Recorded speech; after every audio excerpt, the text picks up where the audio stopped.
Should you be training light or should you be training heavy when it comes to building muscle?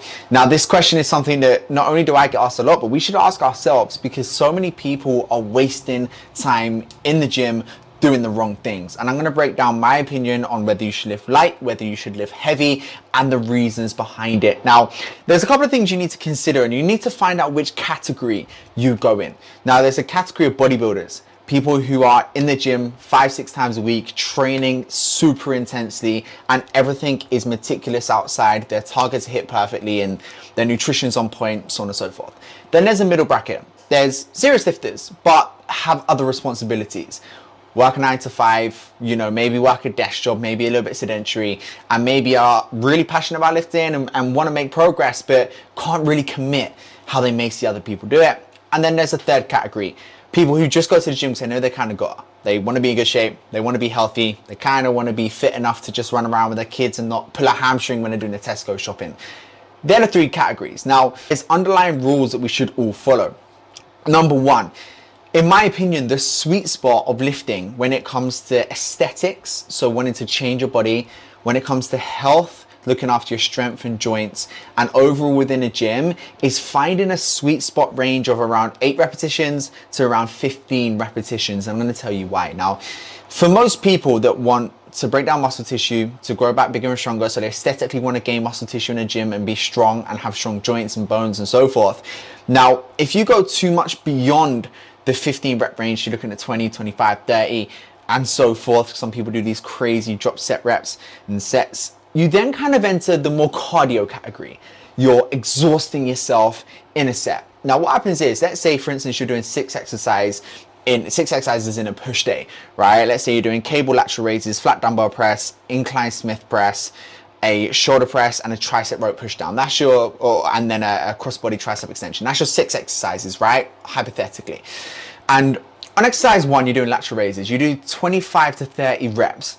By the time you get to your second exercise, you're exhausted. Your lungs are puffing, and straight away your training intensity drops considerably. And most people that kind of fit within this category also mess up their rest times. It's bam, I'm gonna get 25 reps in, cool, rest, right, as soon as I can, get the next set in. And they rush through their workouts thinking little rest time and super high reps is the solution to gaining muscle, but it's not. Now, if you go too heavy, so let's say you go, you know, a little bit lighter and you go, a little bit heavier, and you go between the, let's say the 4 to 6 rep range. Now, if you're into bodybuilding and you're an experienced lifter and your form is immaculate, you might just about get away with it. But for most people, you're unnecessarily risking injury, right? So if you're going, let's say Sarah's in the gym, or fucking Jack, he's in the gym, he works in recruitment, he just goes after work and he's not the best, he knows how to lift, but he ain't really experienced. He's got high, heavy risk of injury, because you need to bear in mind, you're chucking a lot of weight behind this bar, right? You might not be able to get all of those reps in, and you might then sacrifice a bit of form. And sometimes cheap reps are okay if you still have good form. You can cheat rep, maybe a little bit of momentum, maybe not a full range of motion, but good form is still paramount, because then you can get injured. But if you're, for instance, doing a deadlift, you're doing 4 to 6 reps and you're going super heavy, the likelihood of your back starting to round and you starting to put unnecessary pressure on the back is very freaking high, right? And that's just an example. The same goes for a bench press, which is because of that, in my opinion, the sweet spot is the 8 to 15 rep ranges. You're not overexerting yourself 20, 25, 30, where you're basically going into a cardio category and you might as well just be doing HIIT workouts. You're not going too low to the point where you're risking an injury unnecessarily. You're hitting that sweet spot. Now, the thing to also consider, and what the science tells us, is it don't massively matter technically as long as you're training to somewhat failure. So if you're doing 20 to 25 repetitions to failure, can you make progress and gain muscle? Absolutely. If you're doing 4 to 6 to failure, could you gain muscle?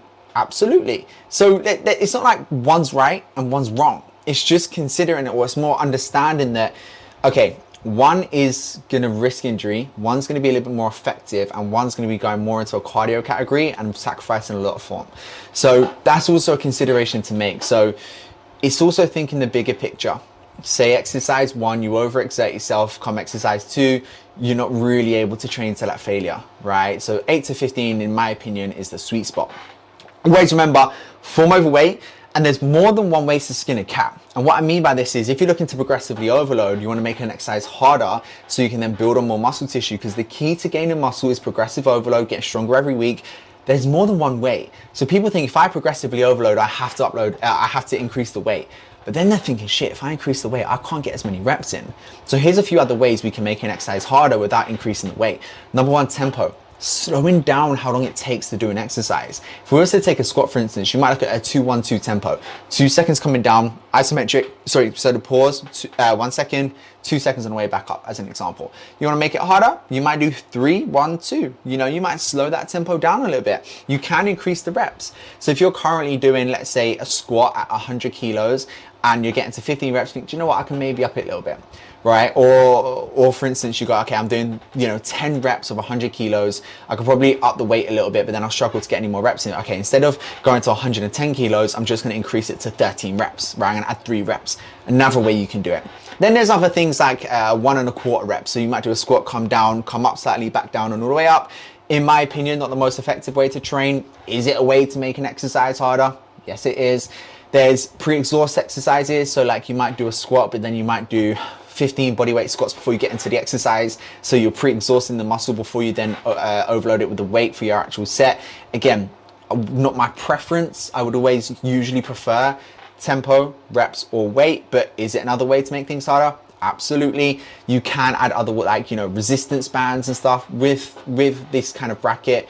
You're kind of unnecessarily making things difficult. By that point, you might as well just increase the weight slightly. But is it a way if maybe you train at home to make things harder? Absolutely. So if you're doing press ups, for instance, and you think, I need to progressively overload this, one simple and easy way could just be, okay, let me put a band round to add more resistance, right? So you could up the reps, you could slow down the tempo, or you can add a band, which is almost like adding the weight. You're adding extra resistance, because that's another consideration people don't understand. Your body don't understand whether you're lifting a dumbbell, barbell, resistance band, body weight, can of beans, or water. All it knows is resistance.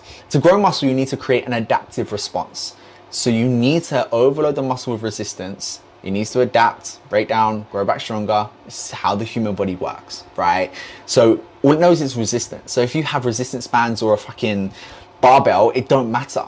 So if you're thinking, oh, it's not as effective if I'm doing squats with a band in comparison to a dumbbell press, yeah, dumbbell press could be better because you have more opportunity to use different weights and increase the weight a lot easier than it is to increase a band. It's a lot more convenient. You can probably go to failure a little bit easier because it's more predictable. Sometimes with a band, if you're like a little bit out, the resistance changes completely because how tight the band is. It's quite easy to know, right? Last week I done 34 kilos. This week I'm doing 36, right? As a band, it's like last week I was 3.4 centimeters in on the band hit. It's a little bit harder. So from that perspective, yeah, a dumbbell would be good, right? But all of us knows is resistance, so a band could also work absolutely fine as well. So hope you found it useful. I'm going to start posting a lot more of this type of content, so in the comments below let me know what you would like me to break down next, and I'll see you in the next YouTube video.